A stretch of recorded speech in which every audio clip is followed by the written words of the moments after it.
রাষ্ট্রীয় আচার হিসেবে এটা আমার দায়িত্ব। বিরোধী দলীয় নেতা হিসেবে এখানে আসতে হবে আমার সঙ্গীদের নিয়ে, তাই আমি এসেছি। এভাবেই শহীদ মিনারে প্রথমবার ফুল দেওয়ার ব্যাখ্যা করেছেন জামায়াত আমির শফিকুর রহমান। 21-এর প্রথম প্রহরে তিনি 11 দলীয় জোটের সংসদ সদস্যদের সঙ্গে নিয়ে শহীদ মিনারে বেদিতে শ্রদ্ধা নিবেদন করেন। দলটির ইতিহাসে এবারই প্রথম কোনো আমির আনুষ্ঠানিকভাবে শহীদ মিনারে শ্রদ্ধা জানালো।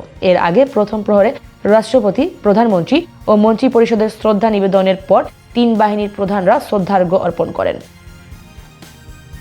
শ্রদ্ধা নিবেদন শেষে সাংবাদিকদের মুখোমুখি হন জামায়াত আমির। তবে তখনই একটি প্রচলিত বিতর্ক সামনে আসে। জামায়াত কখনো ফুল দিতে আসেনি শহীদ মিনারে, এবার কি মনে করে এলেন? দলটির আমিরকে লক্ষ্য করে এমন প্রশ্নের জবাবে শফিকুর রহমান জানান, সাংবিধানিক দায়িত্বে রাষ্ট্রীয় আচার পালনের জন্য বিরোধী দলীয় নেতা হিসেবে সঙ্গীদের নিয়ে এসেছেন।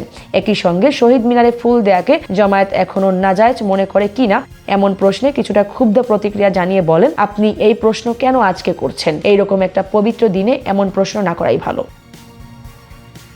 পরে ভাষা আন্দোলন থেকে সাম্প্রতিক সময় পর্যন্ত শহীদদের স্মরণ প্রসঙ্গে শফিকুর রহমান বলেন, আমরা ভাষা শহীদদের, 71-এর শহীদদের এবং ফ্যাসিবাদের সময় শহীদ হওয়া সবাইকে শ্রদ্ধার সাথে স্মরণ করি। বিশেষ করে 15.5 বছর ফ্যাসিস্ট আমলে যারা শহীদ হয়েছে তাদের আমরা স্মরণ করি। ওসমান হাদি সহ জুলাই যোদ্ধা হিসেবে জাতির অধিকার প্রতিষ্ঠার জন্য যারা লড়াই করেছেন তাদের স্মরণ করেন।